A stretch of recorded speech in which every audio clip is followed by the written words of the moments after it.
Today we shall reflect on the life of Saint Zita. Born of poor but devout Christian parents in 1218 at Monsagrati near Lucca in Italy, Saint Zita as a child was pleasing to God. Her elder sister was a Cistercian nun and her uncle a saintly hermit. At the age of 12, she entered the service of the Fatinelli family of Lucca, where she remained until her death on 27th of April 1278. Zita performed her duties faithfully. In addition, she rose up at night for prayer, attended Mass daily at the church of Saint Frediano, fasted often, and distributed her portions of food. She even went so far as to sleep on the bare ground, having given up her bed to a beggar. Her co-servants despised her way of living, regarding her activities as a silent reproach to themselves.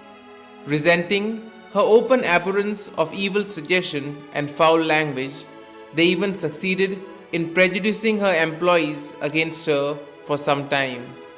She suffered calumny and contempt, but she endured every trial with singular meekness, patience, and submissiveness, and manifested to her enemies the divine magnanimity inspired by the pure love of God.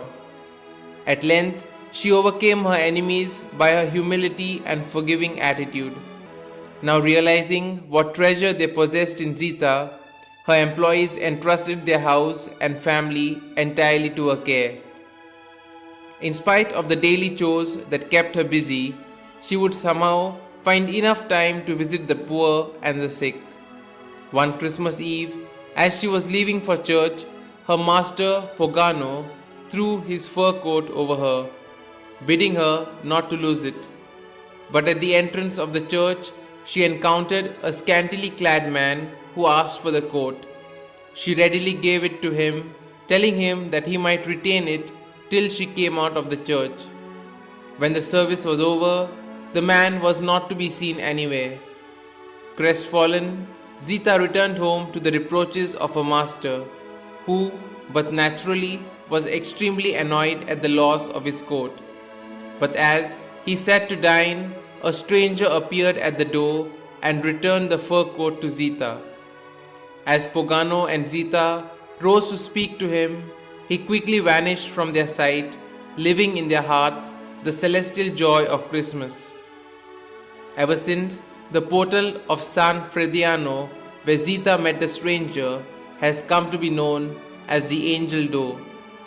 Two other miracles that stand out prominently in Zita's life are bread being baked by angels at Fatinelli while Zita was busy nursing the sick, and the replenishment of beans she had given away to the poor.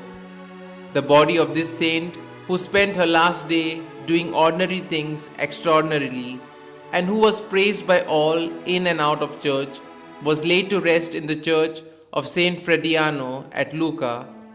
Canonized on the 5th of September 1696, Saint Zita was declared the patron of domestic workers on the 26th of September 1933.